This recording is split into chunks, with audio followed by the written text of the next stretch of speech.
حجاج بن یوسف تاریخ کے آئینہ میں تحقیق و ترتیب ابو محمد مخدوم زادہ۔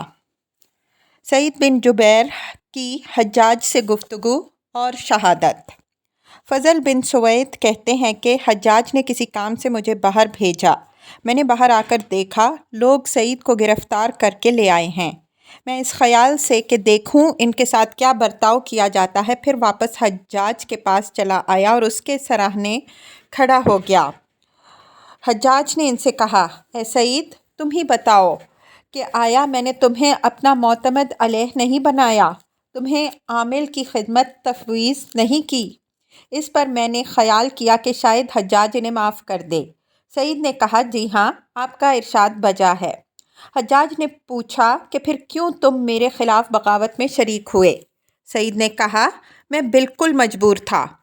اس جملہ پر حجاج کو سخت غصہ آیا اور کہنے لگا کہ کیوں جناب، دشمن خدا عبد الرحمن کا تو آپ نے اتنا حق سمجھا کہ آپ میری مخالفت پر مجبور ہو گئے، اور اللہ امیر المومنین اور میرا اتنا بھی حق نہیں تھا۔ پھر حجاج نے ان دونوں پہرہ داروں کو حکم دیا کہ ان کی گردن مار دو۔ چنانچہ سعید قتل کر دیے گئے اور ان کا سر تن سے جدا ہو کر گر پڑا۔ اس وقت ایک چھوٹی سی سفید ٹوپی ان کے زیب سر پر تھی۔ ایک صاحب بیان کرتے ہیں کہ قتل کے بعد جب سعید کا سر تن سے جدا ہو کر گرنے لگا تو انہوں نے 3 مرتبہ لا الہ الا اللہ کہا، جو اچھی طرح سمجھ میں آتا تھا۔ دانتوں کی حرکت سے بھی معلوم ہوتا تھا کہ لا الہ الا اللہ کہہ رہے ہیں، مگر سمجھ میں نہیں آتا تھا۔ جب سعید حجاج کے سامنے لائے گئے تو حجاج نے کہا کہ خدا نصرانی عورت کے بیٹے پر لعنت کرے۔ اس سے اس کی مراد خالد القصری تھا، کیونکہ اسی نے سعید کو مکہ سے گرفتار کر کے بھیجا تھا۔ حجاج نے یہ بھی کہا کہ کیا خود مجھے سعید کی سکونت کا علم نہ تھا؟ بخدا میں خوب جانتا تھا کہ وہ مکہ میں ہیں، بلکہ جس مکان میں وہ رہتے تھے وہ بھی مجھے معلوم تھا، مگر میں جان بوجھ کر ڈھیل دے رہا تھا۔ اب حجاج نے سعید کی طرف مخاطب ہو کر کہا، فرمائیے آپ کیوں میرے خلاف ہو گئے؟ سعید نے کہا، خدا آپ کو نیک ہدایت دے، میں بھی ایک مسلمان ہوں، کبھی مجھ سے خطا ہو جاتی ہے اور کبھی میں صحیح راستے پر چلتا ہوں۔ اس جواب سے حجاج خوش ہوا اور اس کا چہرہ حشاش بشاش ہو گیا، اور لوگوں کو یہ امید بندھی کہ حجاج انہیں چھوڑ دے گا۔ مگر پھر کسی معاملے میں حجاج نے سعید کی طرف توجہ کی، اور سعید نے کہا کہ عبد الرحمن کی بیعت کا طوق میری گردن میں پر پڑا ہوا تھا، اس وجہ سے میں نے ان کا ساتھ دینا پسند کیا اور اس پر مجبور ہو گیا۔ اس جملے کا سننا تھا کہ حجاج مارے غصے کے اپنے آپے سے باہر ہو گیا، اور اس کی چادر کا ایک کونا مونڈھے سے ڈھلک گیا اور کہنے لگا کہ اے سعید، کیا یہ صحیح نہیں ہے کہ میں نے ابن زبیر کو قتل کیا اور مکہ والوں سے بیعت لی، اور تم سے عبد الملک کے لیے بیعت لی؟ سعید نے ان تمام باتوں کا جواب اس بات میں دیا۔ حجاج پہلی گفتگو کے سلسلے کو جاری رکھتے ہوئے کہنے لگا، اور پھر جب میں کوفہ میں عراق کا ناظم اعلیٰ مقرر ہو کر آیا، میں نے امیر المومنین کے لیے دوبارہ بیعت لی اور خود تم نے بھی دوسری مرتبہ بیعت لی۔ سعید نے کہا، جی ہاں، یہ بھی درست ہے۔ اس پر حجاج نے کہا، اس طرح تم نے 2 بیعتوں کو پس پشت ڈال دیا، اور اس جلا ہے کہ بچے کی بیعت کا اس قدر احترام۔ اس کے بعد حجاج نے ان کے قتل کا حکم دے دیا۔ بیان کیا گیا کہ جب سعید حجاج کے سامنے لائے گئے تو حجاج اس وقت سواری کے لیے باہر جا رہا تھا، بلکہ اس نے اپنا ایک پاؤں رکاب کے اندر بھی رکھ دیا تھا۔ سعید کو دیکھ کر کہنے لگا، جب تک میں تیرے سر آگ سے نہ جلا ڈالوں گا اس وقت تک سواری نہ کروں گا۔ یہ کہتے ہی ان کے قتل کا حکم دے دیا۔ سعید قتل کر دیے گئے، مگر اس واقعے کا کچھ ایسا اثر حجاج پر ہوا کہ اس کی عقل چکرا گئی، اور ہماری بیڑیاں کہہ کر چلانے لگا۔ لوگوں نے اس کا یہ مطلب سمجھا کہ جو بیڑیاں سعید کو پہنائی گئی تھیں ان کی طرف اشارہ ہے۔ انہوں نے آدھی پنڈلی کے پاس سے سعید کے پاؤں قطع کر کے بیڑیاں اتار لیں۔ یہ بھی بیان کیا گیا ہے کہ جب سعید حجاج کے سامنے پیش کیے گئے تو حجاج نے ان سے پوچھا کہ کیا تم نے مصعب بن زبیر کو کوئی خط لکھا ہے؟ حجاج کہنے لگا کہ بخدا میں تمہیں قتل کر ڈالوں گا۔ اس پر سعید نے کہا کہ میں اسم بمسمہ بن جاؤں گا۔ غرض کہ حجاج نے انہیں قتل کر دیا، مگر وہ بھی اس کے بعد صرف 40 روز زندہ رہ سکا۔ اب حجاج کی یہ حالت تھی کہ خواب میں سعید کو دیکھتا تھا کہ وہ اس کا دامن پکڑ کر کہہ رہے ہیں کہ اے دشمن خدا، تو نے مجھے کیوں قتل کیا؟ اس پر حجاج کہہ اٹھتا کہ میرے اور حجاج کے درمیان کیا معاملہ، میرے اور سعید کے درمیان کیا معاملہ؟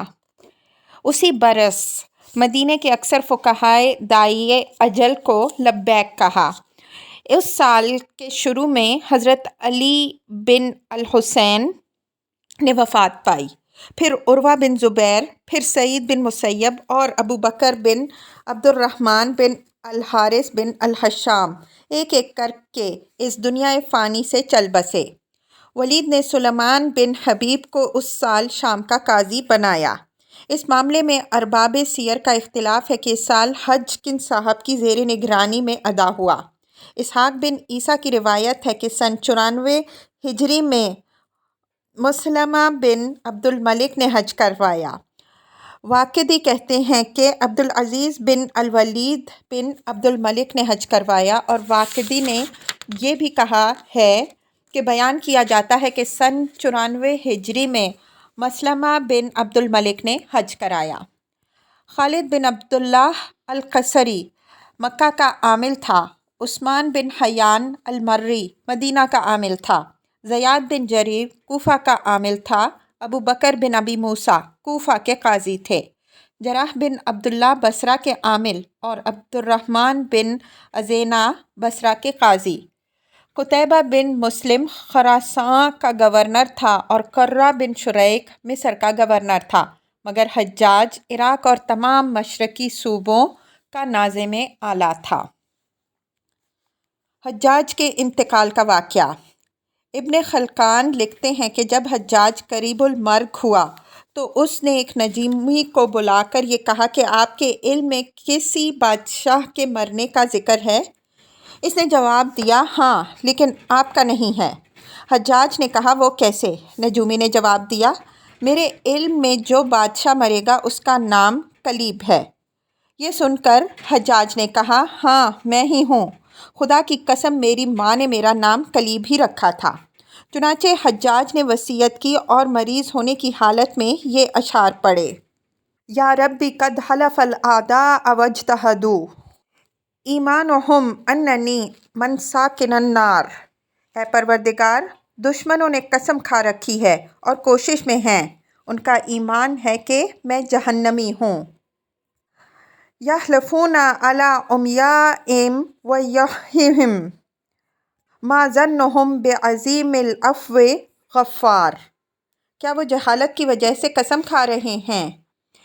ان اکابر کا برا ہو، وہ کیا گمان کرتے ہیں اس عظیم ذات سے جو عفو درگزر اور مغفرت کرنے والی ہے۔ حجاج بن یوسف کا انتقال سن 95 ہجری میں ولید کے عہد خلافت میں شہر واسط میں ہوا اور اسی شہر میں دفن بھی کیا گیا۔ اس کی قبر کا نشان مٹا کر پانی بہا دیا گیا۔ جس وقت اس کا انتقال ہوا تو کسی کو اس کا علم نہیں ہو سکا، تو ایک باندی شعر پڑھتے ہوئے آئی۔ اس وقت لوگوں کو حجاج کے انتقال کا پتہ چلا۔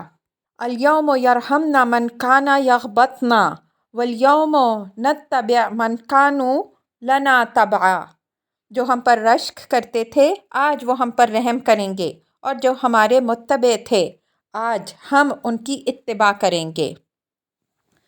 ذہبی اور ابن خلکان لکھتے ہیں کہ جنگ کے علاوہ حجاج نے 1,20,000 افراد کو قتل کیا ہے۔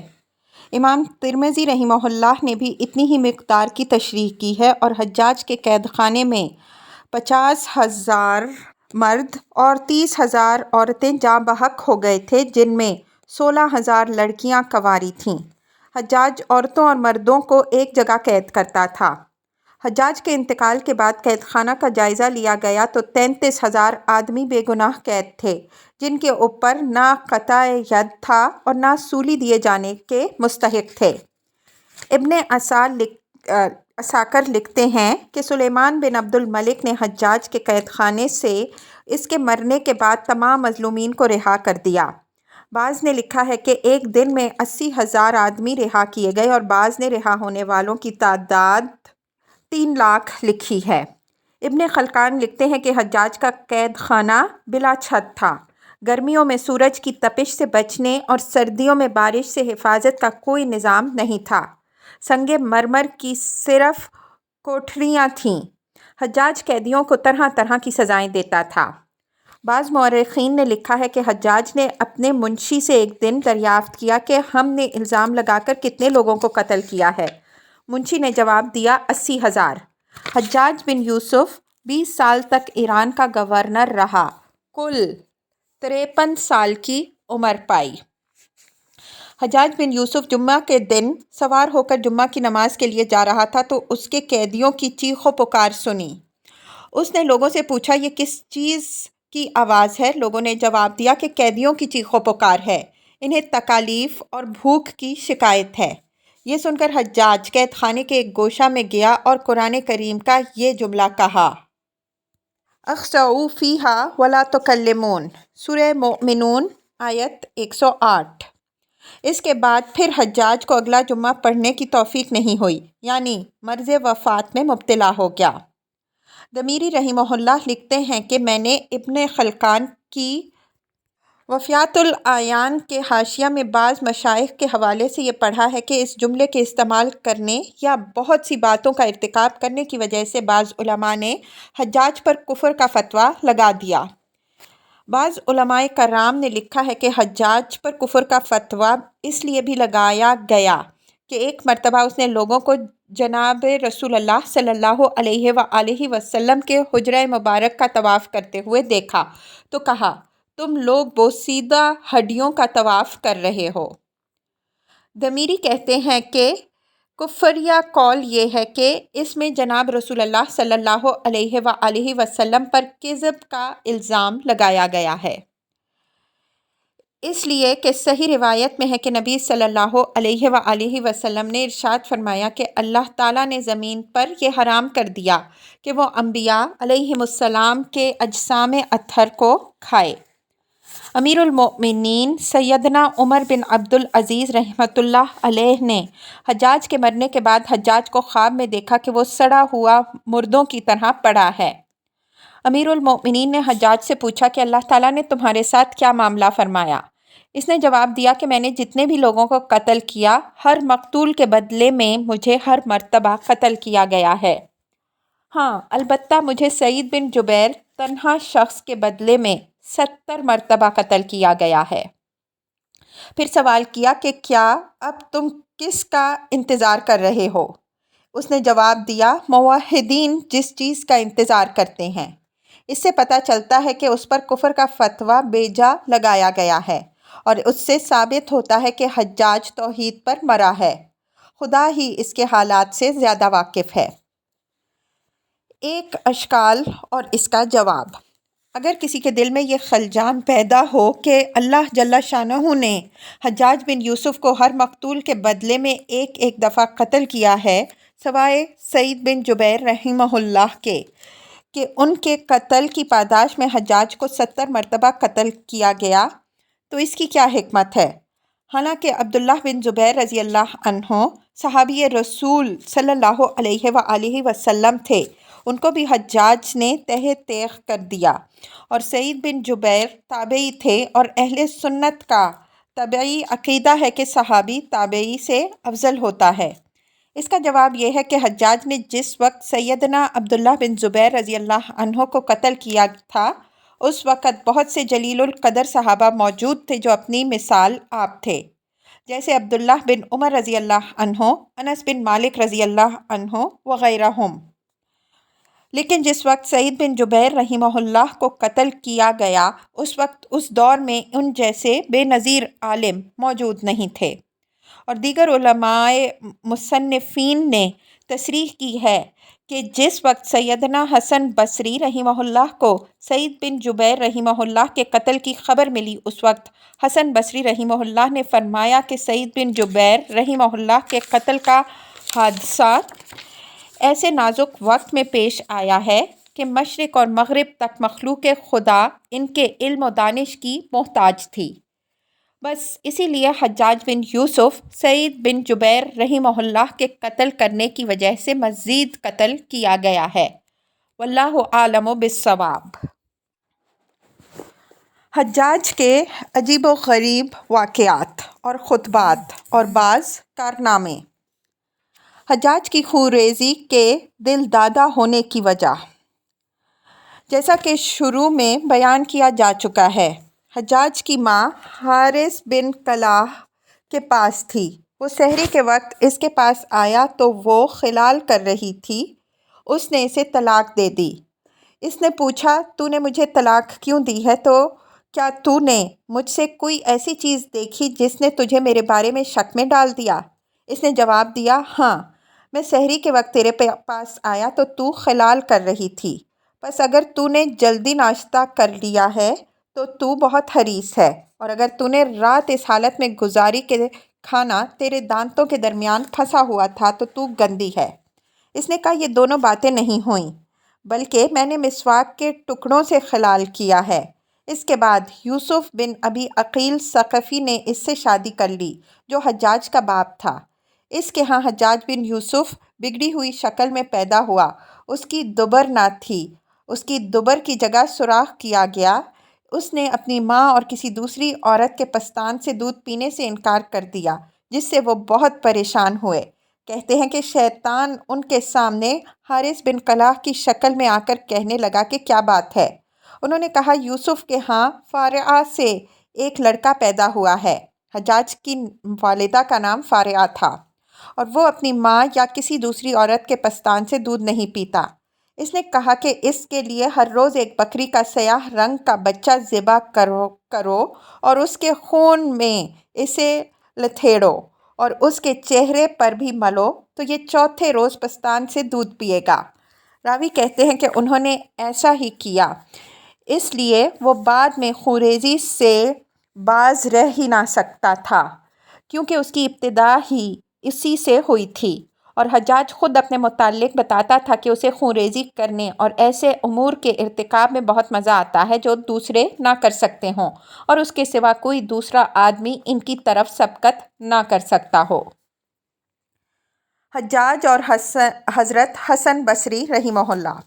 جب حجاج بن یوسف ثقفی عراق کا گورنر بنا اور اس نے اپنے دور حکومت میں ظلم و تشدد کی انتہا کر دی، تو حضرت حسن بصری رحمہ اللہ ان چند اشخاص میں سے تھے جنہوں نے اس کی سرکشی اور ظلم و جور کو آگے بڑھ کر روکا، اس کے برے کارناموں کی ڈٹ کر مخالفت کی اور حق بات ڈنکے کی چوٹ سے اس کے منہ پر کی۔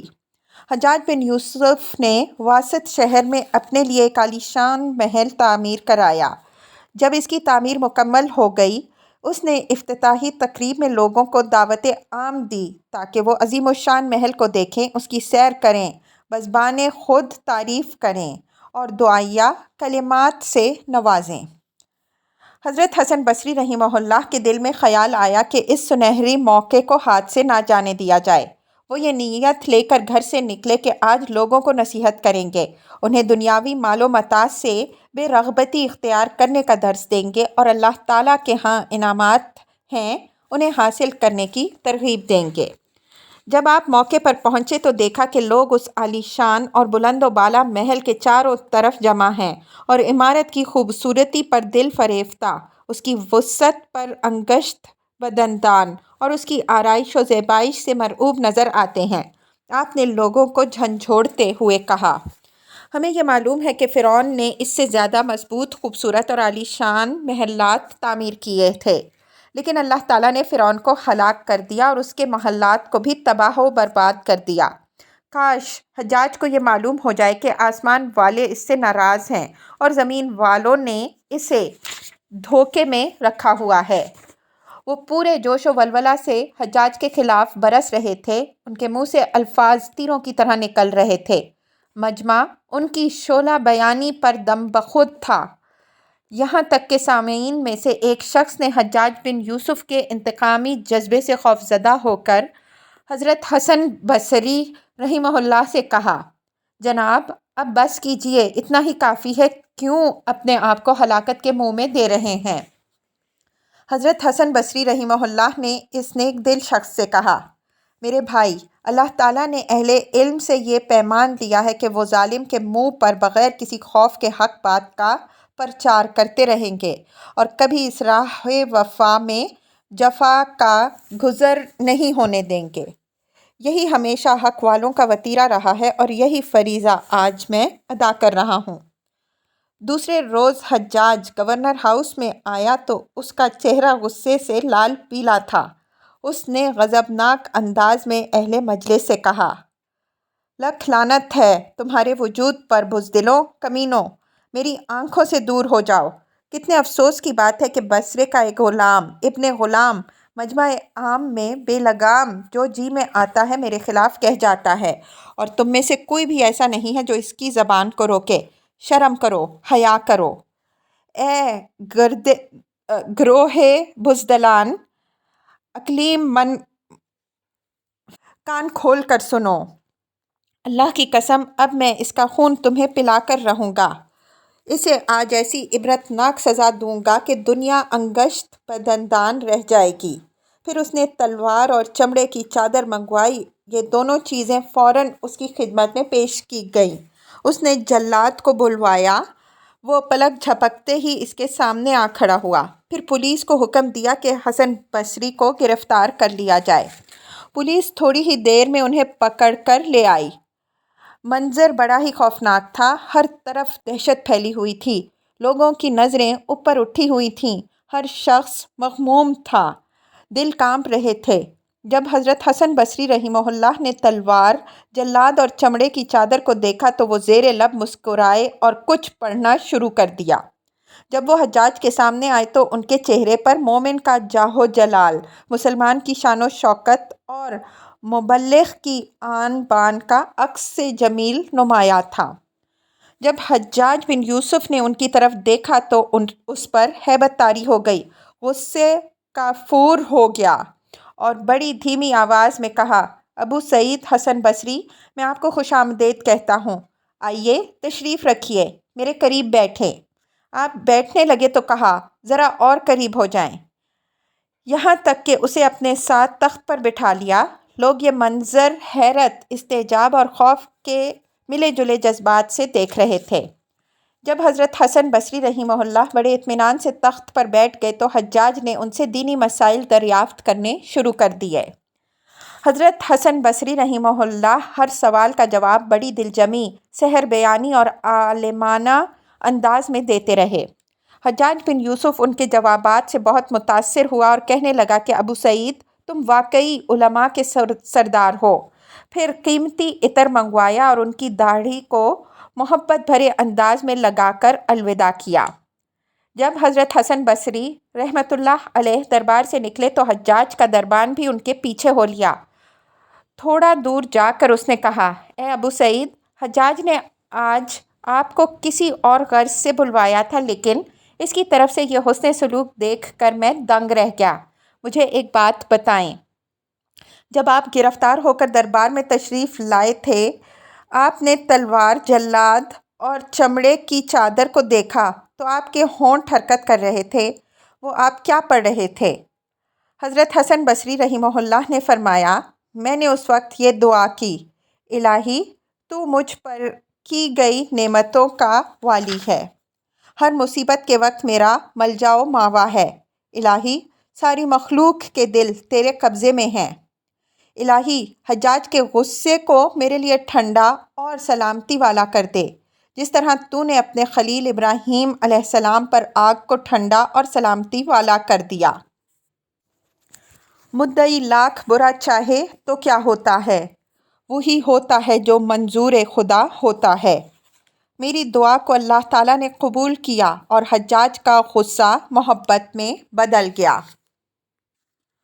حجاج بن یوسف کے بعض متفرق واقعات۔ ابن خلکان لکھتے ہیں کہ خلیفہ عبد الملک بن مروان نے حجاج بن یوسف کے پاس دھمکی کا خط لکھا اور آخر مضمون میں یہ اشعار بھی لکھے، اذا انت لم تترک امورا کرہتہا وَتَطْلُبُ رِضَايَ بِالَّذِي أَنَا طَالِبٌ، اگر تو اپنے ان امور کو نہیں چھوڑتا جسے تو ناپسند کرتا ہے اور اس چیز کے ذریعے میری رضا چاہتا ہے جس کا میں خود طالب ہوں۔ وَتَخْشَى الَّذِي يَخْشَاهُ مِثْلُكَ هَارِبًا إِلَى فَهَا قَدْ ضَيَّعَ الدَّرَجَ جَالِبًا، اور تم ڈرتے رہو اس سے جو تمہارے ہی طرح ڈرتا ہے، حالانکہ وہ میری طرف بھاگا ہوا آتا ہے، تو یاد رکھ کہ گویا موتیوں کے پانے والے نے اسے ضائع کر دیا۔ فَإِن تَرْمَنِي غَفْلَةً قَرِيشَةً فَيَارِ بِمَا قَدْ غَدَّ بِالْمَاءِ شَارِبًا، اور اگر تو مجھے قرشی غفلت کا الزام لگاتا ہے کہ میں بالکل مغفل ہوں، تو بخدا پینے والے کو پانی سے اچھو لگ جاتا ہے۔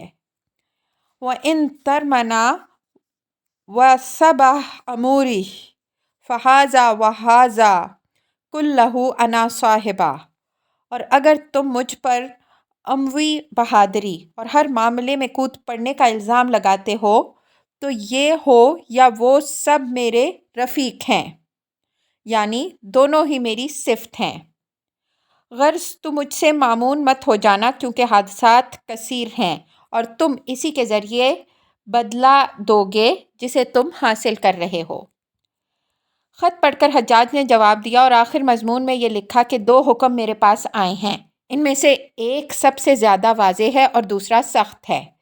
ان میں سے جو واضح ہے اس کی تعمیل کے لیے مستعد ہوں، اور جو دشوار ہے یعنی سخت ہے اس پر صبر کروں گا۔ جس وقت خلیفہ عبد الملک نے جواب پڑھا تو کہا، ابو محمد میری دھمکی سے ڈر گیا، اب میں اس کو تکلیف دہ بات دوبارہ نہیں لکھوں گا۔ حجاج بن یوسف کی عادت تھی کہ جب کوئی قاری اس کے پاس آتا تو خوب سوالات کرتا۔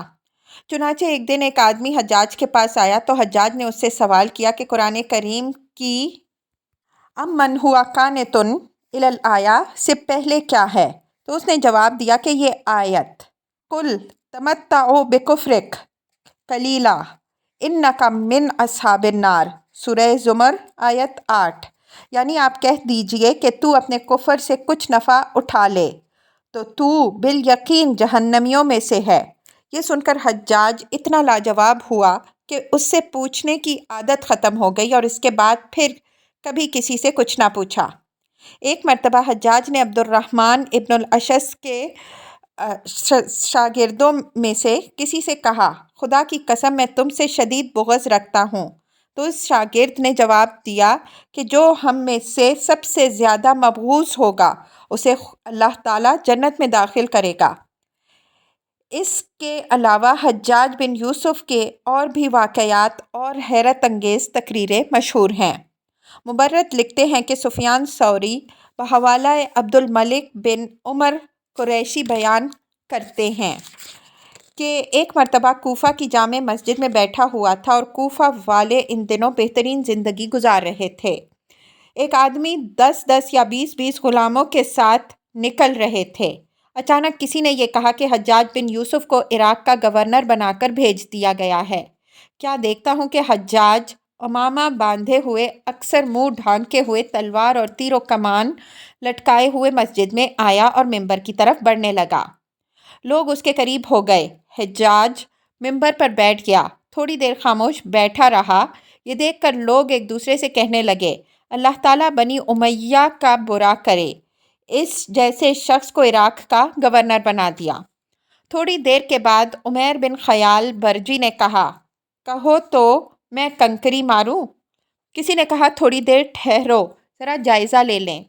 جب حجاج نے لوگوں کے تیور چڑھے ہوئے دیکھے تو اپنے چہرے کو کھول کر کھڑا ہوا اور حمد و ثنا کے بعد کہا، انا ابن جلاء طلوع الثنایا متی اضع العمامہ تعرفونی، میں معاملوں کو کھول دینے والا اور پہاڑ اور ریتیلی زمینوں کی راہ موڑ دینے والا ہوں، یعنی میں ایک ایسا راستہ ہوں جس کے چڑھنے اور اترنے کا راستہ واضح ہے۔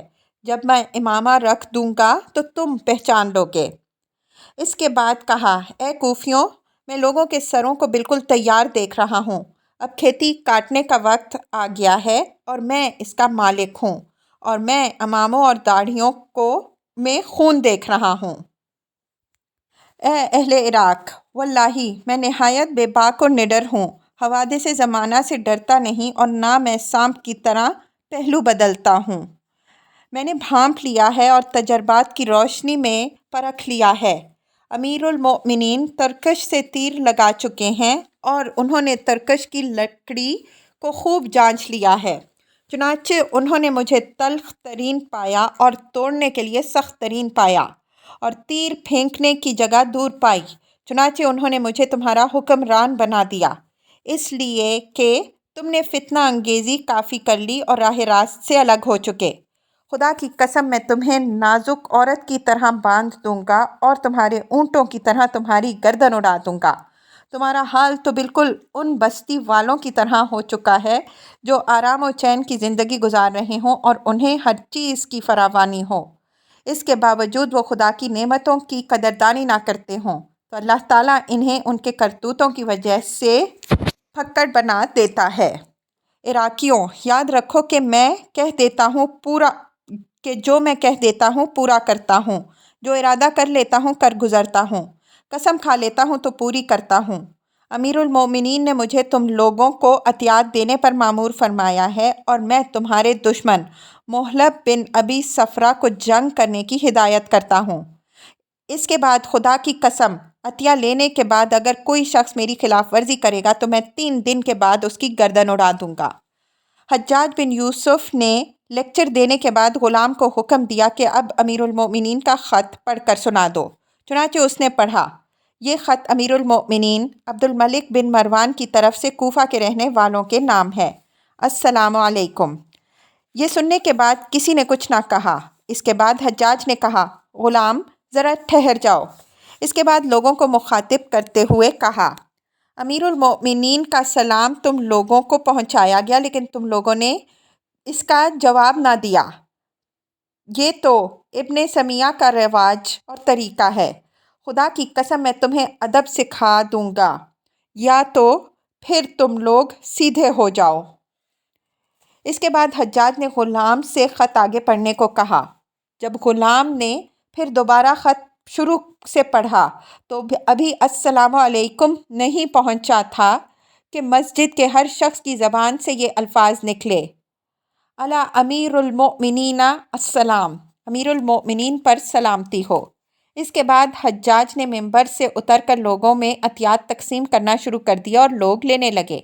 آخر میں ایک بوڑھا کپکپاتا ہوا آیا اور اس نے عرض کیا، حضور عالی جاہ، آپ دیکھ ہی رہے ہیں کہ میں کتنا ضعیف و ناتوانا ہوں اور میرا ایک طاقتور لڑکا ہے جو سفر و اسفار کے قابل ہے، آپ اسے میری جگہ پر لے جائیں۔ یہ سن کر حجاج نے کہا، اے شیخ، تمہاری منشا کے مطابق ایسا ہی کریں گے۔ جب وہ حجاج کے پاس سے چلا گیا تو کسی نے حجاج سے کہا، حضور عالی جاہ، آپ جانتے ہیں کہ یہ کون تھا؟ حجاج نے کہا، نہیں۔ تو اس نے بتایا کہ یہ عمیر بن سابئی برجمی ہے جس کے والد نے یہ شعر کہا، ہممت ولم افعل وقدت ولیتنی ترکت علی عثمان تیکی حلائلہ، میں نے چاہا مگر نہیں کر سکا اور قریب تھا کہ میں کر لوں، بلا شبہ عثمان پر اس کی بیویوں کو روتے ہوئے چھوڑ کر آیا ہوں۔ جس دن سیدنا عثمان غنی رضی اللہ عنہ گھر میں شہید کر دیے گئے تھے، اس دن اسی بوڑھے نے ان کے شکم مبارک کو روندا اور 2 پسلیوں کو توڑ ڈالا تھا۔ یہ سن کر حجاج نے کہا کہ اس بوڑھے کو بلاؤ۔